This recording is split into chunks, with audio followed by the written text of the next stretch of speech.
Joseph présenta 5 de ses frères à Pharaon. Ceux-ci dirent qu'ils sont bergers. Jacob bénit Pharaon. Dans Genèse 47, 1 à 12, Joseph alla avertir Pharaon et lui dit: Mes frères et mon père sont arrivés du pays de Canaan avec leurs brebis et leurs bœufs et tout ce qui leur appartient. Et les voici dans le pays de Goshen. Il prit 5 de ses frères et les présenta à Pharaon. Pharaon leur dit: Quelle est votre occupation? Ils répondirent à Pharaon: Tes serviteurs sont bergers, comme l'étaient nos pères. Ils dirent encore à Pharaon: Nous sommes venus pour séjourner dans le pays, parce qu'il n'y a plus de pâturage pour les brebis de tes serviteurs, car la famine s'appesantit sur le pays de Canaan. Permets donc à tes serviteurs d'habiter au pays de Goshen. Pharaon dit à Joseph: Ton père et tes frères sont venus auprès de toi. Le pays d'Égypte est devant toi.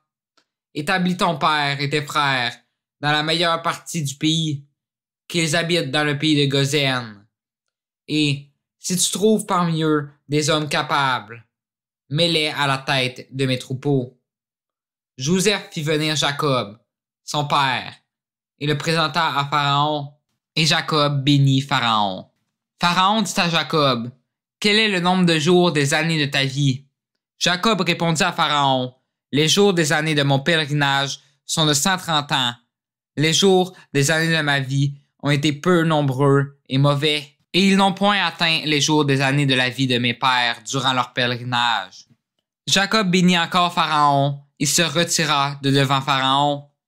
Joseph établit son père et ses frères et leur donna une propriété dans les pays d'Égypte, dans la meilleure partie du pays, dans la contrée de Ramsès, comme Pharaon l'avait ordonné. Joseph fournit du pain à son père et à ses frères et à toute la famille de son père selon le nombre des enfants. Par la suite, à cause d'un manque d'argent, les Égyptiens donnèrent leurs troupeaux à Joseph, et Joseph acheta toutes les terres pour Pharaon. Dans Genèse 47, 13 à 26, il n'y avait plus de pain dans tout le pays, car la famine était très grande. Le pays d'Égypte et le pays de Canaan languissaient à cause de la famine.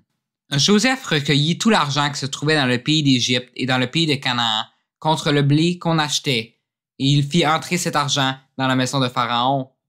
Quand l'argent du pays d'Égypte et du pays de Canaan fut épuisé, tous les Égyptiens vinrent à Joseph en disant: Donne-nous du pain. Pourquoi mourrions-nous en ta présence? Car l'argent manque. Joseph dit: Donnez vos troupeaux, et je vous donnerai du pain contre vos troupeaux, si l'argent manque. Ils emmenèrent leurs troupeaux à Joseph, et Joseph leur donna du pain contre les chevaux, contre les troupeaux de brebis et de bœufs, et contre les ânes. Il leur fournit ainsi du pain cette année-là, contre tous leurs troupeaux. Lorsque cette année fut écoulée, ils vinrent à Joseph l'année suivante et lui dirent: Nous ne cacherons point à mon seigneur que l'argent est épuisé, et que les troupeaux de bétail ont été amenés à mon seigneur.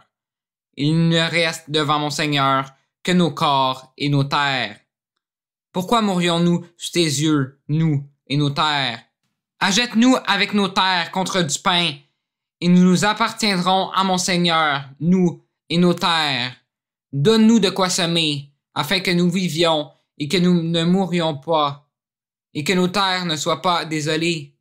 Joseph acheta toutes les terres de l'Égypte pour Pharaon, car les Égyptiens vendirent chacun leur champ parce que la famine les pressait, et le pays devint la propriété de Pharaon.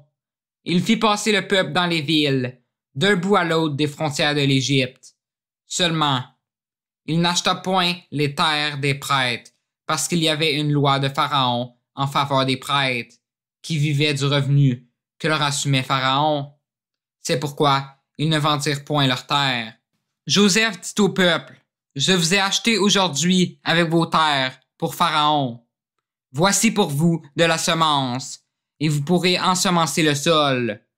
À la récolte, vous donnerez 1/5 à Pharaon, et vous aurez les 4 autres parties pour ensemencer les champs et pour vous nourrir avec vos enfants et ceux qui sont dans vos maisons. Ils dirent: Tu nous sauves la vie, que nous trouvions grâce aux yeux de mon Seigneur, et nous serons esclaves de Pharaon. Joseph fit de cela une loi, qui a subsisté jusqu'à ce jour, et d'après laquelle 1/5 du revenu des terres de l'Égypte appartient à Pharaon.